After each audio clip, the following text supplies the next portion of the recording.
En aquel tiempo, los ancianos del pueblo, con los jefes de los sacerdotes y los escribas, llevaron a Jesús a presencia de Pilato, y se pusieron de acusarlo diciendo: Hemos encontrado que éste anda amotinando a nuestra nación y oponiéndose a que se paguen tributos al César, y diciendo que él es el Mesías rey. Pilato le preguntó: ¿Eres tú el rey de los judíos? Él le responde: Tú lo dices. Pilato dijo a los sumos sacerdotes y a la gente: No encuentro ninguna culpa en este hombre. Pero ellos insistían con más fuerza, diciendo: Solivianta al pueblo enseñando por toda Judea, desde que comenzó en Galilea hasta llegar aquí. Pilato, al oírlo, preguntó si el hombre era Galileo, y al enterarse de que era de la jurisdicción de Herodes, que estaba precisamente en Jerusalén por aquellos días, se lo remitió. Herodes, al ver a Jesús, se puso muy contento, pues hacía bastante tiempo que deseaba verlo, porque oía hablar de él y esperaba verle hacer algún milagro. Le hacía muchas preguntas con abundante verborrea, pero él no le contestó nada. Estaban allí los sumos sacerdotes y los escribas acusándolo con ahínco, pero con sus soldados lo trató con desprecio y después de burlarse de él, poniéndole una vestidura blanca, se lo remitió a Pilato. Aquel mismo día se hicieron amigos entre sí Herodes y Pilato, porque antes estaban enemistados entre sí. Pilato, después de convocar a los sumos sacerdotes, a los magistrados y al pueblo, les dijo: Me habéis traído a este hombre como agitador del pueblo, y resulta que yo lo he interrogado delante de vosotros, y no he encontrado en este hombre ninguna de las culpas de que lo acusáis. Pero tampoco Herodes, porque nos lo ha devuelto. Ya veis que no ha hecho nada digno de muerte, así que le daré un escarmiento, y lo soltaré. Ellos vociferaron en masa: Quita de en medio a ese, suéltanos a Barrabás. Este había sido metido en la cárcel por una revuelta acaecida en la ciudad y un homicidio. Pilato volvió a dirigirles la palabra, queriendo soltar a Jesús, pero ellos seguían gritando. Crucifícalo, crucifícalo. Por tercera vez les dijo: Pues, ¿qué mal ha hecho éste? No he encontrado en él ninguna culpa que merezca la muerte. Así que le daré un escarmiento y lo soltaré. Pero ellos se le echaban encima, pidiendo a gritos que lo crucificara, e iba creciendo su griterío. Pilato entonces sentenció que se realizara lo que pedían. Soltó al que le reclamaban, al que había metido en la cárcel por revuelta y homicidio, y a Jesús se lo entregó a su voluntad. Mientras lo conducían, echaron mano de un cierto Simón de Cirene, que volvía del campo, y le cargaron la cruz para que la llevase detrás de Jesús. Lo seguía un gran gentío del pueblo y de mujeres que se golpeaban el pecho y lanzaban lamentos por él. Jesús se volvió hacia ellas y les dijo: Hijas de Jerusalén, no lloréis por mí. Llorad por vosotras y por vuestros hijos, porque mirad que vienen días en los que dirán: bienaventuradas las estériles y los vientres que no han dado a luz y los pechos que no han criado. Entonces empezarán a decirles a los montes: caed sobre nosotros, y a las colinas: cubridnos, porque si esto hacen con el leño verde, ¿qué harán con el seco? Conducían también a otros 2 malhechores para justiciarlo con él. Y cuando llegaron al lugar llamado La Calavera, lo crucificaron allí, a él y a los malhechores, uno a la derecha y otro a la izquierda. Jesús decía: Padre, perdónalos, porque no saben lo que hacen. Hicieron lotes con sus ropas y lo echaron a suerte. El pueblo estaba mirando, Pero los magistrados le hacían muecas diciendo: A otros ha salvado, que se salve a sí mismo si él es el Mesías de Dios, el elegido. Se burlaban de él también los soldados que se acercaban y le ofrecían vinagre, diciendo: Si eres tú el rey de los judíos, sálvate a ti mismo. Había también por encima de él un letrero: Este es el rey de los judíos.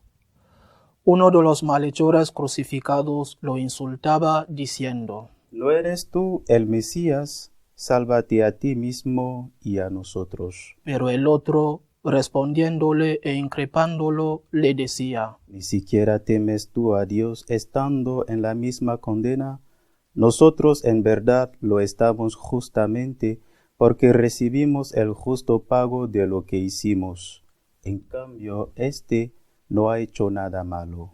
Y decía: Jesús, acuérdate de mí cuando llegues a tu reino. Jesús le dijo: En verdad te digo, hoy estarás conmigo en el paraíso. Era ya como la hora sexta, y vinieron las tinieblas sobre toda la tierra, hasta la hora nona, porque se oscureció el sol. El velo del templo se rasgó por medio, y Jesús, clamando con voz potente, dijo: Padre, a tus manos encomiendo mi espíritu. Y dicho esto, expiró.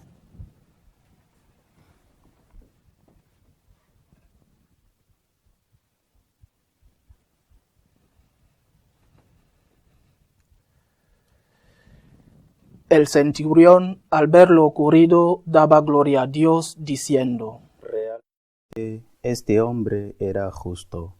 Toda la muchedumbre que había concurrido a este espectáculo, al ver las cosas que habían ocurrido, se volvía dándose golpes de pecho. Todos sus conocidos y las mujeres que lo habían seguido desde Galilea se mantenían a distancia viendo todo esto. Palabra del Señor. Gloria a ti, Señor Jesús. El Domingo de Ramos es un día para dar gracias a Dios, para dar gloria a Dios, como lo hicieron aquellos de todo tipo que le aplaudieron cuando entraba en Jerusalén. Aunque pasaron rápidamente del Hosanna al Hijo de David al Crucifícale. La Iglesia, con acierto, nos propone hoy la lectura del relato de la Pasión. También la propone el Viernes Santo. No se puede hacer una meditación sobre todo lo que nos enseña esta lectura y que forzosamente seleccionar. Pero al menos hay dos cosas que quisiera decir en este Domingo de Ramos. La primera viene precisamente de ese cambio entre el Hosanna y el Crucifícale en apenas 5 días. ¿Somos así nosotros? ¿Somos amigos de todas las horas o somos amigos solo cuando conviene? ¿Estamos con Jesús y con nuestros amigos? ¿Estamos con Jesús en lo bueno y en lo malo? ¿Estamos con Jesús cuando entendemos y cuando no entendemos? ¿O solamente estamos con Jesús mientras sea negocio? ¿Mientras que esté de moda? ¿Mientras nos aplaudan los hombres? Mientras la mayoría salga a la calle a decir Hosanna al Hijo de David, pero cuando la mayoría se aleja, nosotros, ¿qué hacemos? ¿Nos vamos con esa mayoría o seguimos al lado de Cristo? Esto debe de invitarnos al examen de conciencia, naturalmente siempre, pero los años que vivimos son años de crucifícale, no son años de Hosanna al Hijo de David. Quizá en la historia personal de cada uno habrá habido otras épocas. El tiempo cambia y cambia rapidísimamente. Pero lo que nosotros debemos preguntarnos y decirle a Jesús, debemos preguntarnos, Soy amigo de todas las horas. Y debemos decirle a Jesús, estoy contigo, en lo bueno y en lo malo. La segunda reflexión es sobre el fondo de lo que sucede en este drama, en esta tragedia que terminó bien, pero fue el día de Pascua cuando terminó bien. Jesús va a dar la vida por nuestra salvación. Lo sabe, lo ha anunciado, se lo ha dicho a sus apóstoles, es consciente de lo que va a hacer y quiere hacerlo. Pero cuando llega la hora, siendo Dios, también es hombre y tiene miedo, mucho miedo. No sería un verdadero hombre si no tuviera miedo a la tortura que le esperaba. Tiene miedo. Pide ayuda. Pide ayuda a sus amigos, a sus discípulos en el huerto de los olivos. Pide ayuda también a su padre. Padre, si es posible, que pase de mí este cáliz. Pide ayuda. Es un hombre, verdadero hombre, pide ayuda. Al final, en el huerto y en la cruz, le dice que se haga tu voluntad. En tus manos encomiendo mi espíritu. Que se haga tu voluntad. Pero aquellos que tenían que haberle ayudado, los apóstoles, no lo hacen. Se quedan dormidos. Era tarde, bueno, seguramente era disculpable, pero en aquel momento Jesús les necesitaba bien despiertos. Y eso es algo que también nos puede pasar a nosotros. Y cuando el Señor nos necesita, no porque le hayamos dado la espalda, sino porque estamos a otras cosas. Estamos ocupados, distraídos, no hemos renegado de Él, pero no estamos pendientes de Él. No estamos a su lado cuando nos necesita. Y hay una forma especial de estar a su lado cuando nos necesita. Esa forma es la que el propio Cristo empleó con el Padre. Aceptar su voluntad. Aceptar no entender. Aceptar los problemas de la vida. Aceptar la voluntad de Dios no tiene mucho mérito cuando las cosas van bien. No creo que nadie entre en crisis de fe si le toca la lotería.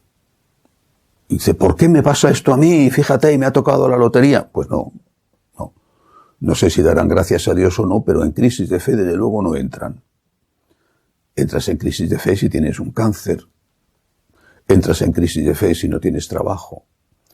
Entras en crisis de fe si se te muere alguien querido. Entras en crisis de fe cuando tienes un problema. Y esa es la hora, justamente, de decirle a Jesús, estoy contigo y no estoy dormido, estoy contigo. No entiendo, pero estoy contigo. Y esta es una manera de expresarte mi apoyo. Porque en este momento es cuando tú necesitas mi apoyo. Este es el momento en que quieres que esté despierto. Este es el momento en que quieres que esté a tu lado, diciéndote en este momento de oscuridad, estoy contigo. En el relato de la Pasión hay un personaje que prácticamente pasa desapercibido. Todos los personajes de la Pasión nos enseñan algo. Naturalmente, nuestro Señor o la Santísima Virgen más. Pero hay un personaje que pasa desapercibido, el mal ladrón. Bueno, dice la tradición que se llamaba Gestas.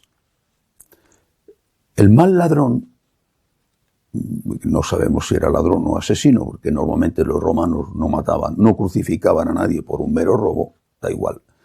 el mal ladrón, dice el Evangelio, voy a volver a leerlo, dice: uno de los malhechores crucificados lo insultaba diciendo: ¿no eres tú el Mesías? Sálvate a ti mismo y a nosotros. El Evangelio dice que lo insultaba, pero aquí no hay aparentemente ningún insulto. Hay una duda. ¿No eres tú el Mesías? Una duda incluso que lleva implícita una afirmación, aunque sea solo una figura verbal. Sálvate a ti mismo y a nosotros. Y esto el Evangelio lo considera un insulto. Y lo considera un insulto con razón. ¿Por qué esto es un insulto? Porque esa duda es un insulto. Y el otro, el buen ladrón, el primer santo canonizado, aún en vida y por el propio Cristo, defiende a nuestro Señor y le dice: ¿no tienes miedo a Dios ni siquiera estando en el mismo suplicio? Confiesa la divinidad de Jesús. Está sufriendo como el otro, los dos igual. Uno confiesa y el otro duda, y en la duda hay una negación, y en la negación hay una burla. Cada vez que nosotros dudamos, o peor aún, cada vez que nosotros negamos, nos separamos de Cristo cuando hay un problema, estamos haciendo un insulto a nuestro Señor. Es que no ha dado pruebas suficientes para que confiemos en Él. La duda es una falta de confianza y eso es un insulto. No ha dado pruebas suficientes en la vida de cada uno de nosotros para que cada vez que algo no lo entendamos, no le digamos: me abandono en ti, confío en ti, no entiendo, pero me abandono, confío. Eso fue lo que hizo Jesús con el Padre. Expresa su petición: si es posible que pase de mí este cáliz. Tiene dudas: Señor, ¿por qué me has abandonado? Pero confía, en tus manos encomiendo mi espíritu. Hubiera sido un insulto si no hubiera terminado sus días en la tierra abandonándose en el Padre. Es un insulto, es una ofensa para el Señor no confiar en Él. No confiar cuando hay que confiar. Insisto, no cuando te toca la lotería, sino cuando tienes un problema. Ha hecho más de lo que debía para ganarse nuestra confianza. Basta con recordar cada uno su vida personal y sobre todo ha muerto en la cruz. Dudar de su amor. Cuando no entendemos el por qué nos pasa lo que nos pasa, dudar de su amor es un insulto. Negar que nos ama y alejarnos de Él es un insulto que Él no merece. Por eso debemos terminar no solo esta reflexión de Domingo de Ramos, sino que debemos terminar cada uno de los días de nuestra vida. Y debemos terminar nuestra vida diciendo siempre esto: en tus manos encomiendo mi espíritu. Yo, Señor, confío en ti. Que así sea.